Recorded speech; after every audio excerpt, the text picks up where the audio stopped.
Somebody bought this car for $115,000. 5 years later, they sold it for $35,000. They didn't crash it, they didn't neglect it, they didn't even put a lot of miles on it. They just believed the marketing. And today, I'm going to show you the 5 electric cars that are quietly destroying their owners' bank accounts. Not through gas, not through repairs, but something way sneakier: resale value. By the time we get to number 1, you're going to understand why this car lost more value than literally every single vehicle, gas, hybrid, electric, luxury, economy, in an 800,000 car study. Not just EVs, every car on sale. Let's get into it. Quick number to keep in your head. The average car loses about 42% of its value in 5 years. That's normal, that's expected. You budget for that. EVs, they lose almost 59% on average. But the 5 cars on this list don't even hit the average. They blow right past it. We're talking 60, 65, even 72% gone. On a $100,000 car, that's not a loss, that's a financial event. Counting down from 5 to the worst offender. Stick around for number 1, it's not the one you're expecting. Number 5, the Tesla Model X. 63.4% gone in 5 years. On a car that starts around $90,000, that means the average 5-year-old Model X is worth roughly a third of what the first owner paid. Here's the thing that makes this one sting extra. Tesla doesn't just sell cars, it changes the price of cars it already sold. When Tesla drops the price on a new Model X by $5,000 or $7,000 to chase demand, every single used Model X on the market instantly loses the same amount overnight with zero warning. You didn't do anything wrong. Tesla just moved the goalposts. Add in the Falcon Wing doors, which are notoriously expensive to service once they're out of warranty, and you've got a car that's fighting you on 2 fronts: what it's worth and what it costs to keep running. Number 4, and this one's different, the Nissan Leaf. 64.1% lost. In dollars, that's $18,400. Sounds small compared to the others until you remember the Leaf isn't a luxury car. It's one of the cheapest EVs you can buy new.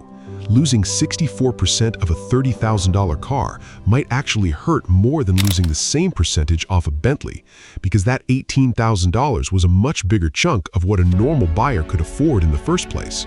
Why does it crash this hard? Early Leafs used an air-cooled battery with no active thermal management. In hot climates, that battery degrades fast, and buyers know it. Nobody wants to gamble on a used battery pack with unknown health. So the market punishes every Leaf on the lot, good battery or bad, because there's no easy way to tell which one you're getting. Number 3, Tesla's other car on this list, the Model S. 65.2% gone in 5 years. This is the flagship, the one that was supposed to hold value like a Porsche. It doesn't. Same story as the Model X. Price cuts from Tesla itself tank resale overnight, but the Model S has an extra problem. It's getting old. The core design has barely changed in over a decade, while the used market is now flooded with newer EVs from Lucid, Rivian, and even Tesla's own Model 3, all offering more range and newer tech for less money. When your 5-year-old flagship is competing against brand new cars that are actually better, buyers stop paying flagship prices for it. That's not bad luck. That's just what happens when technology moves faster than the car does. Quick gut check. If you've been looking at any of these used, on paper they look like an insane deal. And honestly, they kind of are, for the second owner. This whole video is a horror story if you're buying new, and a bargain hunting guide if you're buying used.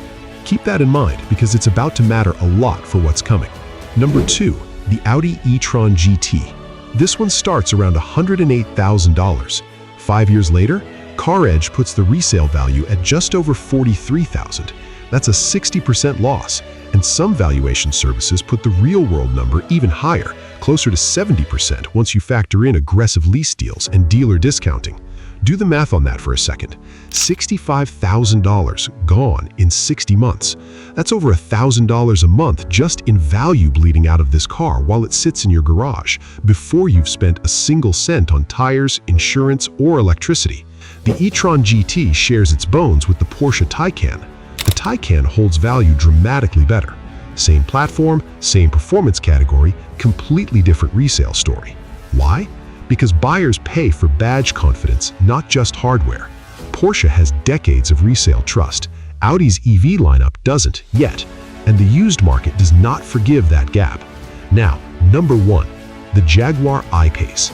72.2% of its value gone in 5 years. That's $51,953 in losses on a car that stickered near $87,000 when fully loaded. Let me put that in context one more time because the number is almost hard to believe. In IC Car's entire study of 800,000 vehicles, every gas car, every hybrid, every luxury sedan, every truck, every EV on the American market, nothing depreciated worse than this one. Not a Maserati, not a BMW 7 Series, not a base model anything. The I-Pace is the single worst depreciating car in America, full stop.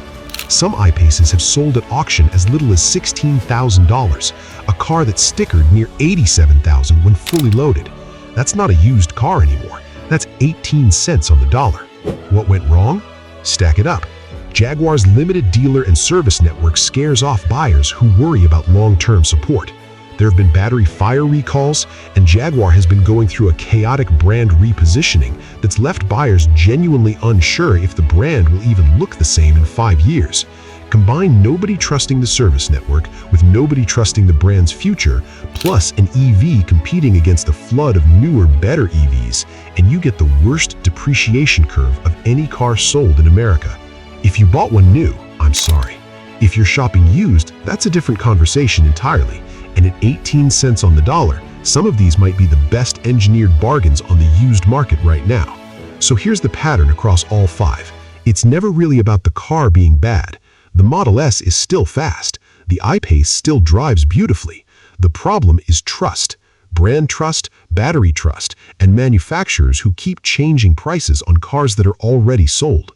If you're buying new, this is exactly why total cost of ownership matters more than the sticker price. And if you're buying used, 3 of these cars might be the smartest money you spend all year. Which one of these have you actually seen on the road? Drop it in the comments. I read every single one. And if you want the real cost of ownership breakdown on any specific car, that's literally what this channel does every week. Subscribe, and I'll see you in the next one.